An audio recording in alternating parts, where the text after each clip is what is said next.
আজ থেকে বহু বছর আগের কথা। আজকের সিউড়ির ইন্দ্রগাছা তখন ছিল ঘন জঙ্গল ঘেরা এক এলাকা। সেখানে বাস করতেন মা কালী সাধক রামকানাই। সিউড়ির একটু দূরে হরকুনার গভীর জঙ্গলে তখন দিনে ছিল ডাকাতদের আড্ডা। সাধক রামকানাই সেই জঙ্গলে মা কালীর সাধনা করতে যান ও ডাকাতদের সামনাসামনি হন। কিন্তু তিনি ডাকাতদের সুবুদ্ধি দিয়ে ডাকাতি ছাড়িয়ে মানুষের কাজে লাগান।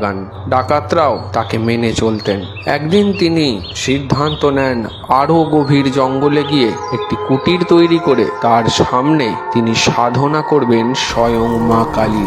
তিনি শুরু করলেন তন্ত্র সাধনা। কিছুদিন যাওয়ার পর ওনাকে দর্শন দেন স্বয়ং মা কালী। তিনি বলেন যে মায়ের মৃন্ময়ী মূর্তি তৈরি করে পুজো শুরু করতে ও তার সিদ্ধি লাভ হয়। মাকে সামনে দেখে একটি থালায় তিনি মায়ের মূর্তি আঁকেন এবং মায়ের পুজোর জন্য মায়ের থেকেই লেখেন প্রার্থনা মন্ত্র, যেটি আজকেও রামকানাইয়ের পুঁথি নামে পরিচিত। রামকানাই নাকি রচনা করেছিলেন আরও এক গোপন পুঁথিও। যে থালায় রামকানাই মাতৃমূর্তি এঁকেছিলেন সেটি এখনো যত্ন করে রেখে দেওয়া হয়েছে।